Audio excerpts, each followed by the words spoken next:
नमस्कार दोस्तों, इतिहास गवाह है में आपका स्वागत है। लास्ट एपिसोड में हम लोग कंपेयर कर रहे थे the situation of Jewish communities living in Christian and Islamic empire during the medieval age. और मैंने शुरुआत करी थी एक बड़े ही सरप्राइजिंग चीज़ के साथ। देखिए, होता ऐसा है कि बहुत सारी चीज़ें वर्ल्ड में ऐसी होती है जिनका परसेप्शन हमारे मन में सिर्फ प्रेजेंट इवेंट्स को देख के बन जाता है, और उस परसेप्शन को लेकर हम उस परसेप्शन को पुराने हिस्ट्री में भी सुपर इम्पोज कर देते हैं और अज्यूम कर लेते हैं कि हिस्ट्री में भी उसी हिसाब से चीज़ें हुई होंगी।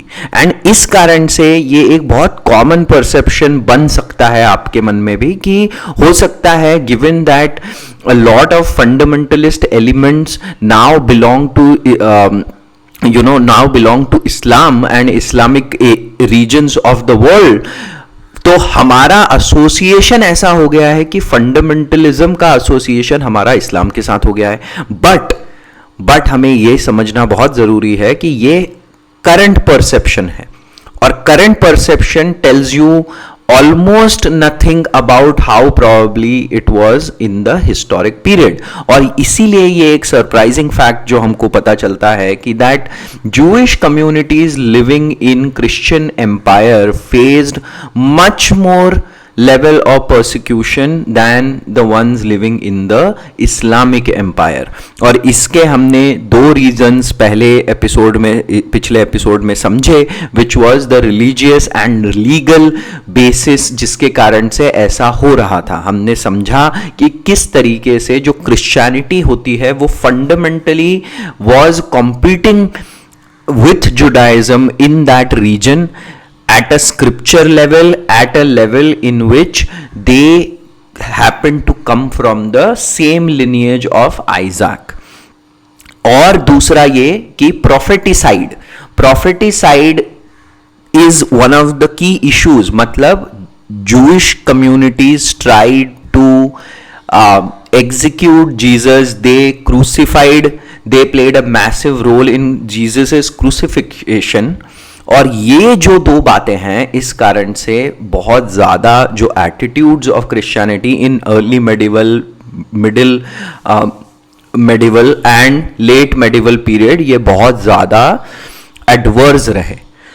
ऑन द अदर हैंड हमने लीगल लेवल पे भी देखा कि क्रिश्चियन एम्पायर में टू से दो अलग अलग अथॉरिटीज, एक चर्च की अथॉरिटी एक और मोनार्कियल अथॉरिटीज, दोनों के अलग अलग लॉज होते थे, और ये लॉज भी बहुत ज्यादा इनकंसिस्टेंट होते थे, डिपेंडेंट होते थे कि किस तरीके से पोप का दिमाग उस समय काम कर रहा है, किस तरीके से उस समय के मोनार्क का मन बन रहा है, उस हिसाब से ये जल्दी जल्दी ये क्लॉजेस चेंज हो जाते थे। But at the same time हम इस्लामिक रीजन में क्या देखते हैं कि जो आपका रिलीजियस पॉलिटिकल हेड है वो एक सेंट्रलाइज्ड अथॉरिटी है, और इस कारण से जो धिम्मीज के लिए लॉ है, और धिम्मी हमने क्या समझा कि they were like Jews were not singled out as the minorities.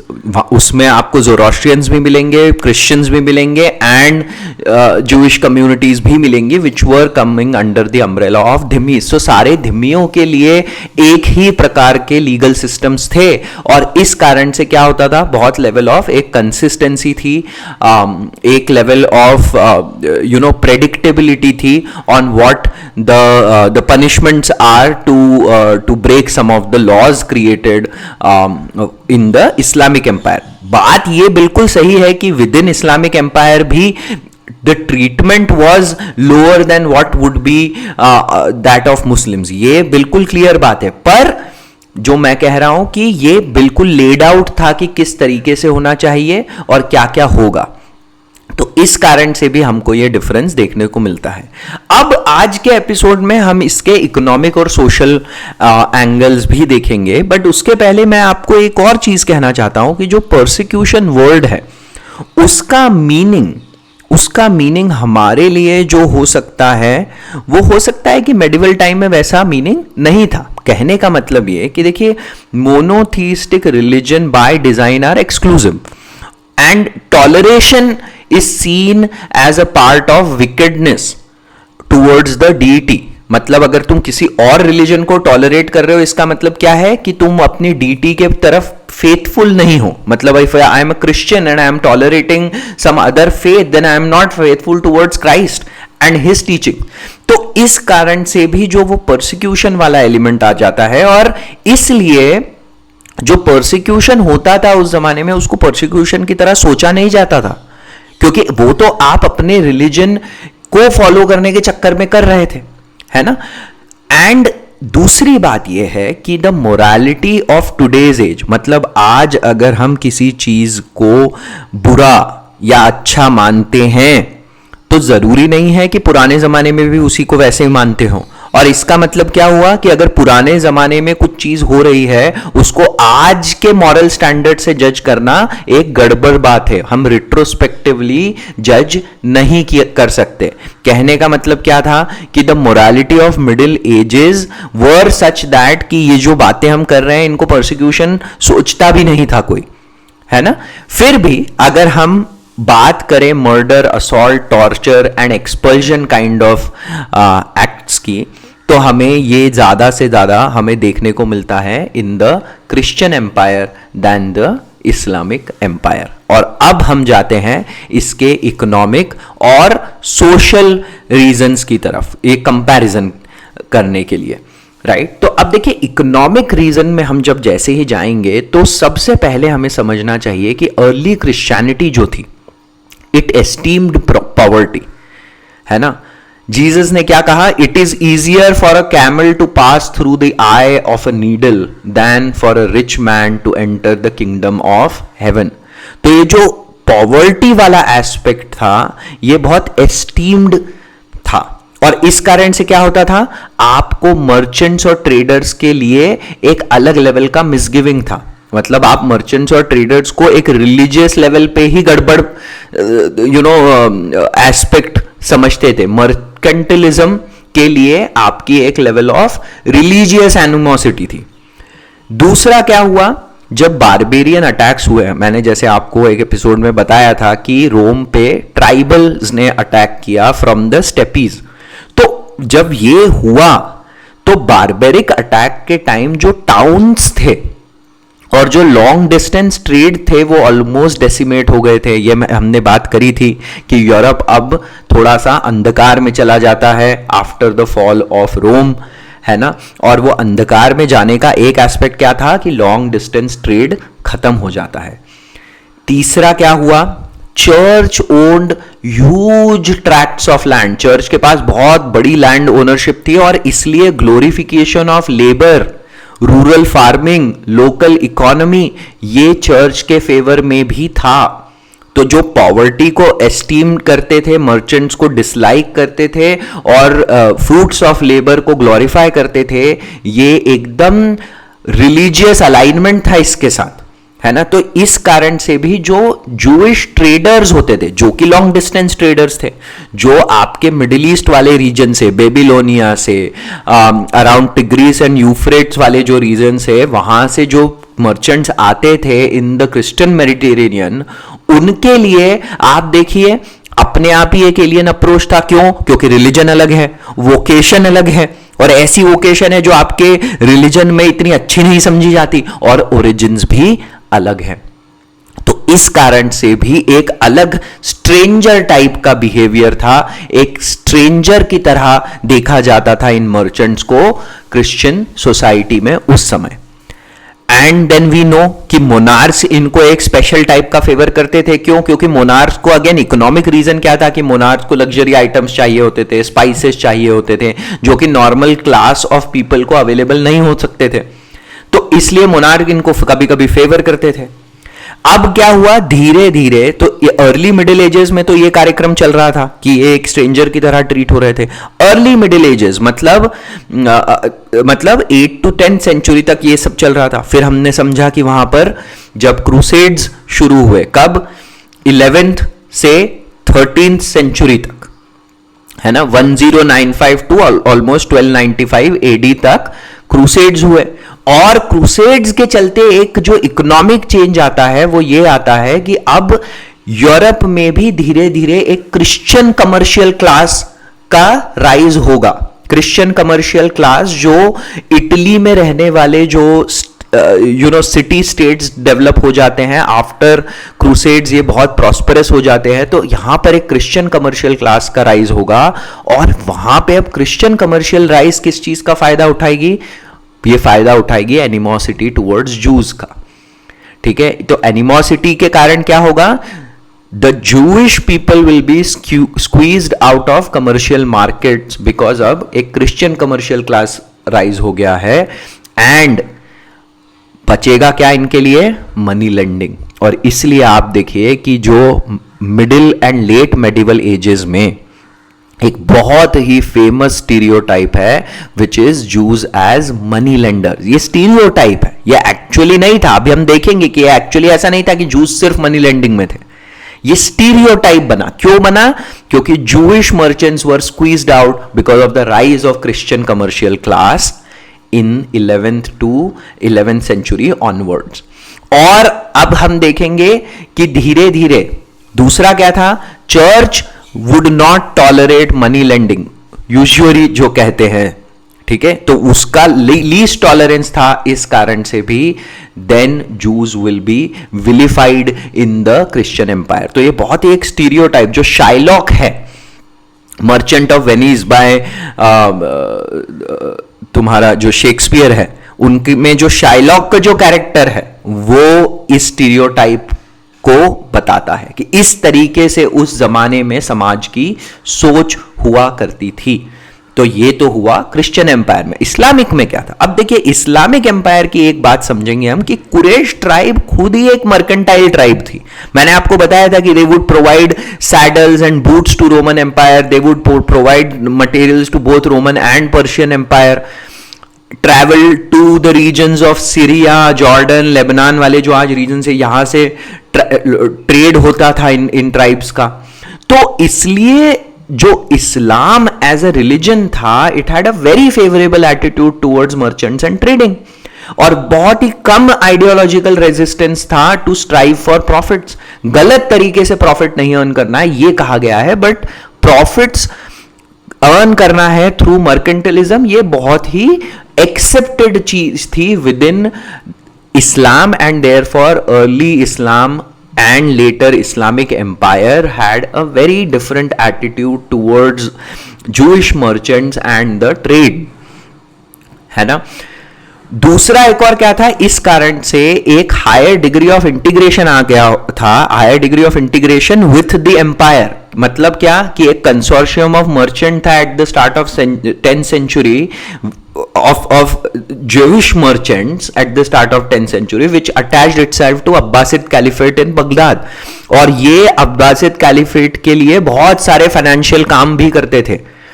बाद में जब अब्बासिद कैलिफेट का डिक्लाइन हुआ, so the same community spread to Egypt, North Africa, Palestine and southern part of Spain, और यहीं पर हमको golden period of Jewish communities ये भी इसी समय हुआ था, है ना। ये गोल्डन पीरियड था कि जो मुस्लिम डोमिनेटेड स्पेन था उसमें Jewish communities prospered a lot. दूसरा क्या था? Merchants were not, as I said, viewed as alien. मतलब इन्होंने बहुत सारे फाइनेंशियल इंस्ट्रूमेंट्स भी इन्वेंट कर दिए थे, जैसे सुफ्तजा जो होता है वो लेटर ऑफ क्रेडिट होता है, ये मर्चेंट कम्युनिटीज ने ही इन्वेंट किया था इन इस्लामिक एम्पायर, है ना।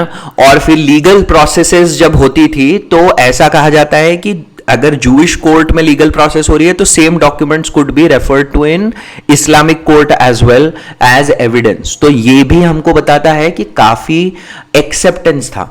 एंड जो एक बहुत बड़ी बात थी जो मैंने आपको कहा कि क्रिश्चियन एम्पायर में एक स्टीरियोटाइप डेवलप हो गया which was Jews as money lenders, which was not at all present in Islamic empire, and there was diversification of business in which Jewish communities were a part of dyeing, metal working, weaving, bread baking, wine making, glass making, tailoring, cheese making, silk work. तो इसका मतलब क्या था कि ये अपने मुस्लिम और Christian counter parts के साथ साथ ये सारे बिजनेसेस में इन्वॉल्व थे, तो there was a larger level of economic integration that Jewish communities enjoyed in Islamic empire. तो ये तो हुआ comparison of economic aspects in Christianity and Islamic empire. अब फाइनली आ जाते हैं हम सोशल कंपैरिजन पे। और देखिए बहुत ऐसा, देखिए ये जितने भी मैं आपको कंपैरिजन बता रहा हूं, religious, legal, economic and social, ये कोई ऐसे they are not like very finally nicely demarcated, ये सब आपस में इंटरकनेक्टेड है। हम बता इनको अलग अलग इसलिए ही रहे हैं तो कि so that we are able to do this comparison in a very nice way. But अपने जो देखा हमने कि लीगल, रिलीजियस और इकोनॉमिक में भी बहुत सारे सोशल फैक्टर्स हमको समझने को मिले, है ना। तो अब सोशल साइड पे हम देखेंगे कि देखिए क्या हुआ जब क्रिश्चियनिटी स्प्रेड हो रही थी मेडिटेरेनियन में, तो हमको जब समझ में आया कि वहां पे पहले तो बारबेरिक ट्राइब सेटल हो गए थे, तो अब बारबेरिक ट्राइब्स तो पेगन ट्राइब्स होते थे बहुत सारे, तो ये बहुत पेगनिज्म था। पेगनिज्म मतलब पॉलीथीइज्म था। धीरे धीरे धीरे जब क्रिश्चियनिटी स्प्रेड हुई तो इन्होंने सारे पेगन ग्रुप्स को कन्वर्ट कर लिया टुवर्ड्स क्रिश्चियनिटी। तो अब हुआ क्या वहां पे, आप सोशल लेवल पे देखिए, in the Christian empire the other religion, the only other major religion is Judaism. But in the Islamic Empire आप देखिए सोशल स्ट्रक्चर में Judaism was not the only, जैसे मैंने आपको क्या कहा कि Dhimmis were a group that had Christians, that had Jews, that had Persians, मतलब Zoroastrians, all involved in it, umbrella group था ये। तो इस कारण से भी सोशल सेक्लूजन बहुत डिफरेंट लेवल पे था इन द क्रिश्चियन एम्पायर। फिर मैंने जो आपको बताया कि क्रूसेड्स हुए, क्रूसेड्स के कारण क्या होता था कि एक बहुत ही इनटॉलरेंट अप्रोच आ गई। जो क्रूसेडर्स जाते थे वो एक रिलीजियस फर्वर से इंस्पायर्ड होते थे और उसी के हिस्से में क्या आ जाता था कि इन्होंने जीसस क्राइस्ट प्रोफेटिसाइड किया। तो इसलिए भी एक बहुत ज्यादा सोशल एक्सक्लूजन देखने को मिलता है हमको क्रिश्चियन एम्पायर में as compare to Islamic empire. फिर राइज ऑफ मेडिवल नेशनलिज्म, ये मैंने अपने कुछ एपिसोड्स में अराउंड फ्रेंच रेवोल्यूशन और थोड़ा सा जब वर्ल्ड हिस्ट्री के एपिसोड्स में उनमें हमने इसके डिस्कशन किए हैं। मेडिवल नेशनलिज्म ये था कि जब इंग्लैंड और फ्रांस के बीच में एक अलग लेवल का लैंग्वेज बेस्ड नेशनलिज्म जन्म लेना शुरू कर देता है इन 12th and 13th and 14th century. तो ये जो मेडिवल नेशनलिज्म के राइज में क्या होता है कि एक तो लैंग्वेज बेस्ड नेशनलिज्म का थोड़ा सा हमको यहां पर वो देखने को मिलता है, प्लस रिलीजन का इंपैक्ट, और इस कारण से भी हमको यहां पर सोशल परसिक्यूशन देखने को मिलता है। एंड जैसे मैंने पहले भी कहा, हमको बहुत सारी जगह पर एक्सपल्जन्स देखने को मिलते हैं। इन 1290 इन इंग्लैंड, फ्रांस में 1306, 22, 1394 और आगे चल के स्पेन में 1492 में हमको इस तरीके के एक्सपल्जन्स देखने को मिलते हैं। इस्लामिक एम्पायर में क्या है, इस्लामिक एम्पायर में दो डिविजन्स हैं, दार अल इस्लाम और दार अल हर्ब, मतलब domain of Islam and domain of war. अब डोमेन ऑफ वॉर में क्या था कि सारे लोग जो उस इस्लामिक एम्पायर के बाहर है वो एनिमीज हैं, उनके अगेंस्ट जिहाद करके उनको अपने में शामिल करना है। तो क्या होता था, पीपल आउटसाइड द डोमेन, तो आउटसाइड द डोमेन है, but with in the domain जो है वो प्रोटेक्टेड पीपल कहलाते थे और उनके लिए क्या लॉज होते थे, अहल अल दिम्मा, अहल अल दिम्मा, ये प्रोटेक्टेड पीपल हैं and these are the people who are protected by the religion. Religion कह रहा है कि इनको प्रोटेक्ट करो, राइट। तो इसलिए फिर जो सोशल एक्सक्लूजन है वो हमको इस सिचुएशन में कम देखने को मिलेगा। And as I said, they like the Jewish communities could be found in all categories of Islamic society, working alongside Muslims who outranked them। मैंने क्या बताया कि रैंक ऊपर नहीं रखनी है, बस ये इंश्योर करते थे इस्लामिक एम्पायर में कि a Jewish person is not ruling over, lording over the Muslim people, right. So therefore they appear as merchant, artisans, agriculturalists, physicians, government clerks, all of these vocations, right? And therefore हमको देखने को मिलता है कि social level पे भी exclusion ज्यादा है। तो अब ये तो हो गया मेडिवल लेवल पे कंपैरिजन। अब लास्ट के जो 5 से 10 मिनट है, I want to quickly cover कि अब सिचुएशन कैसे बदलेगी। अब देखिए बदलेगी ऐसे कि आपको यह समझ में आ गया होगा कि 1492 जब एज ऑफ एक्सप्लोरेशन का एक अल्टीमेट कल्पिनेशन ये होगा कि ट्रेड रूट डिस्कवर हो जाएगा towards the east, the sea trade route. और सी ट्रेड रूट के डिस्कवरी के बाद अब ये जो मिडिल ईस्ट के थ्रू होने वाला ट्रेड है, उसके ट्रेड रूट्स हैं, उसकी नीड लगभग यूरोप में खत्म हो जाएगी और वो लोग अब सी डोमिनेट करना शुरू करेंगे और इसलिए वहां पे अब प्रॉस्पेरिटी आएगी। प्रॉस्पेरिटी आने के बाद 16th सेंचुरी ऑनवर्ड्स अब हम वहां पे एनलाइटनमेंट देखेंगे, एनलाइटनमेंट की एज आएगी।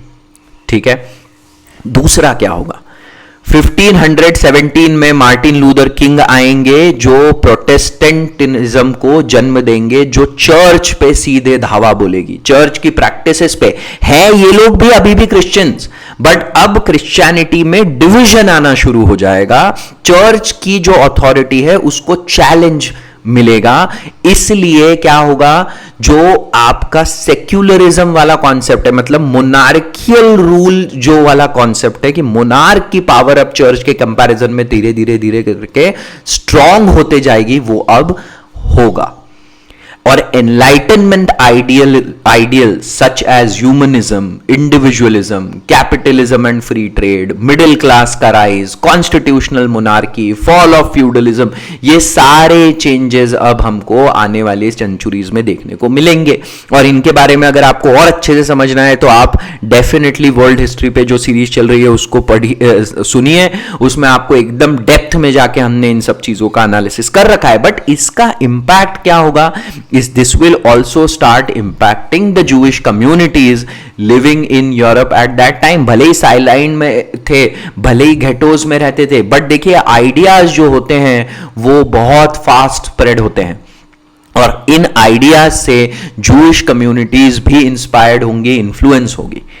फिर 1776 में क्या हुआ, अमेरिकन इंडिपेंडेंस। और American independence for that matter was the victory in a way of middle class over monarchy. British monarchy के अगेंस्ट मिडिल क्लास की एक विक्ट्री है और it will also put capitalism at the forefront. और इसलिए अब हम क्या देखेंगे, a huge migration of Jews starting from late 18th century to 19th century to America। वहां पर इन 100 years के दौरान लगभग 2 million to 2.5 million Jews will go to America and settle there। और ये बहुत ही इंपॉर्टेंट इवेंट है हिस्ट्री का और मैं इस पे थोड़ा सा 1 मिनट के बाद और डिस्कशन करूंगा। बट इससे होगा क्या, इससे होगा ये कि अब देखिए in this century, in 19th century and 20th century आफ्टर independence, America will rise as an economic superpower and will have a huge influence on global politics, on international relations, and जो Jewish diaspora in America will become one of the most influential and powerful diaspora। ठीक है, ध्यान रखना ये बहुत जरूरी है कि जितना हमारी वर्ल्ड पॉलिटिक्स पे, जियो पॉलिटिक्स पे इन्फ्लुएंस है, कैसे किसी कंट्री की policy towards other countries and international issues design होती है, इस पे बहुत सारे डायस्पोरास का बहुत इन्फ्लुएंस होता है।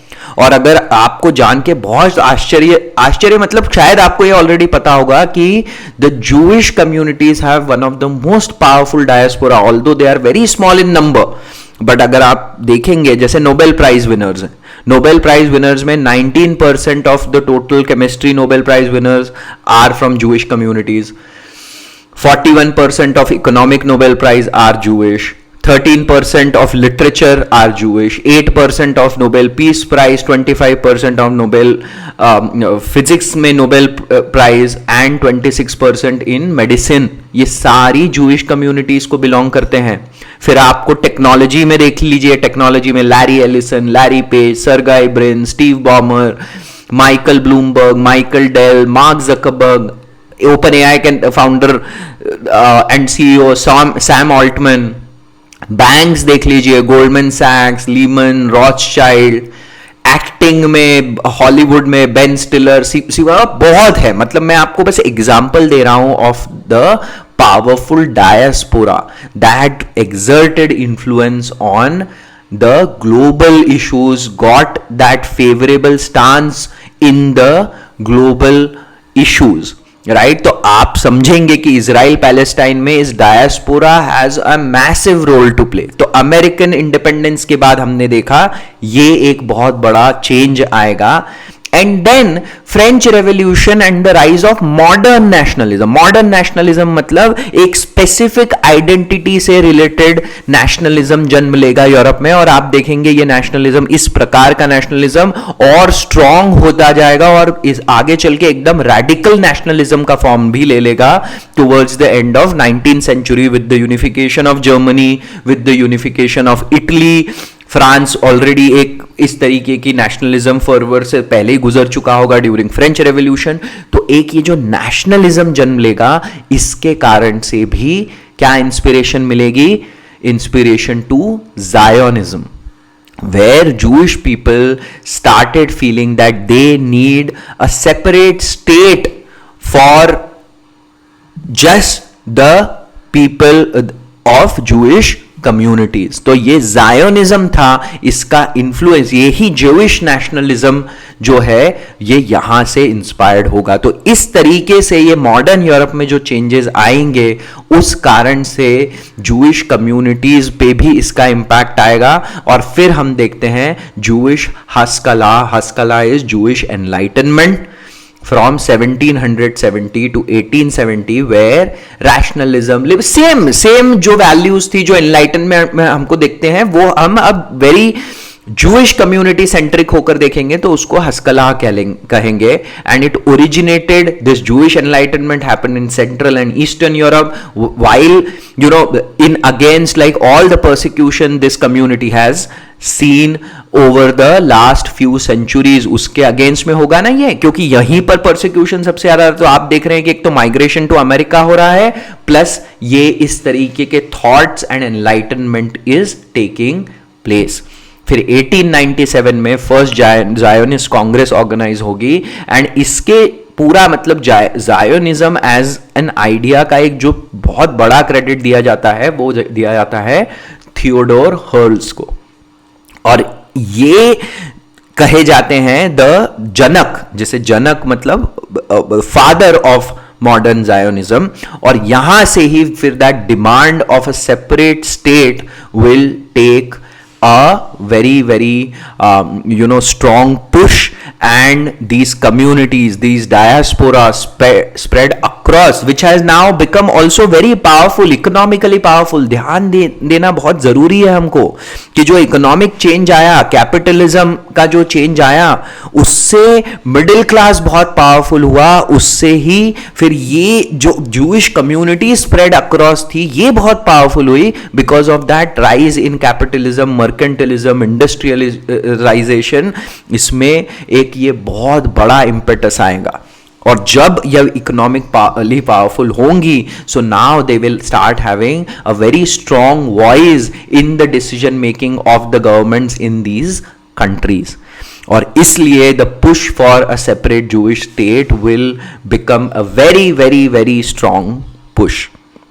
तो अब शायद आपको एकदम क्लियर हो गया. देखिए एक बात बहुत इंपॉर्टेंट है समझनी, ये है कि ट्रीटमेंट क्रिश्चियन एम्पायर में ही सबसे ज्यादा गड़बड़ हुआ, और वहां अगर ये ट्रीटमेंट ठीक रहता, वहां पे अगर सोशल, इकोनॉमिक, रिलीजियस लेवल पे टॉलरेंस होता, अगर इनका इंटीग्रेशन इन कम्युनिटीज का बहुत अच्छे से होता, तो क्या क्या पता ये जो भावनात्मक इशू है कि हमको सिर्फ उसी जगह जाकर क्लेम करना है अपनी टेरिटरी, वो शायद इतना स्ट्रांग नहीं होता।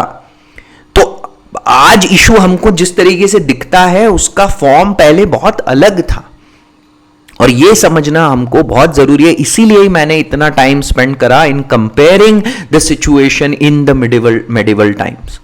उससे हमको समझ में आता है, क्योंकि देखिए भावनात्मक जुड़ाव होना बहुत मतलब है भाई। भावना हमारे, अब जैसे आप इंडिया को देखेंगे तो एक जमाने में कंधार का रीजन भी इंडिया का था। अब अगर कोई हम में से लोग बोल दे, बहुत सारे लोग हमारे इंडिया में जो आज रह रहे होंगे, हो सकता है उनकी लिनिएज वहां से आई हो, उनके पुश्तैनी लोग वहां पे रहते हो, उनके एंसेस्टर्स वहां रहते, तो क्या हम भावनात्मक लेवल पे ये क्लेम करने लग जाएं कि हमको वहां पे जाने के लिए एक रास्ता चाहिए, वहां पे हम जाकर सेटल होना चाहते हैं?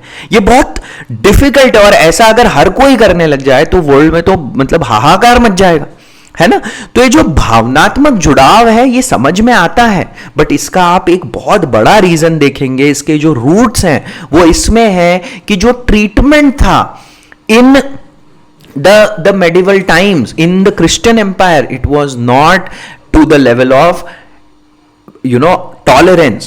बहुत intolerant था, इंटीग्रेशन एब्सेंट था, एक्सपल्शंस हुए, परसिक्यूशंस हुए। उसके कारण से भी ये कलेक्टिव मेमोरी जो थी वो ऐसी थी कि हमको अपनी एक ऐसी जगह जाना है जहां से हम पहले एक्सपेल हो चुके हैं और वही हमारी जगह है ना। तो ये समझना बहुत जरूरी है। 19th century, in fact until middle of 20th century तक सारे इस्लामिक कंट्रीज में बड़ी बड़ी जूइश कम्युनिटीज रिसाइड कर रही थी तब तक भी, पर ये ऑफ कोर्स सिचुएशन बदलेगी क्योंकि जियोपॉलिटिक्स अब बदलेगी, और अब हम 20th सेंचुरी के सारे विवाद, सारे जो इवेंट्स हैं उनको डिस्कस करेंगे टू फाइनली अंडरस्टैंड कि ये इशू कितना गहरा और मल्टी लेयर्ड, और अब तो honestly it is not even about the religion which it was at the beginning. ये अब बहुत ज्यादा एक जिसे कहते हैं प्रॉक्सी वॉर बन चुका है, कोई और लड़ रहा है किसी और के माध्यम से, दूसरे के कंधे पे रख के बंदूक चलाने वाला काम शुरू हो गया है। अब एपिसोड आज का काफी लंबा हो चुका है तो यहां पर पॉज करते हैं। अगले एपिसोड में अब हम आ जाएंगे 20th सेंचुरी में, और ये जो न्यू जेविश स्टेट की जो एक डिमांड है उस क्या क्या रंग लाएगी, कैसे कैसे इवेंट्स होंगे, ये अब हम आने वाले 1 या 2 एपिसोड में समझेंगे। और आई थिंक लगभग बस अब 1 या 2 एपिसोड और है और हमारी यह सीरीज एंड हो जाएगी। सुनने के लिए आपका बहुत बहुत धन्यवाद। जय हिंद।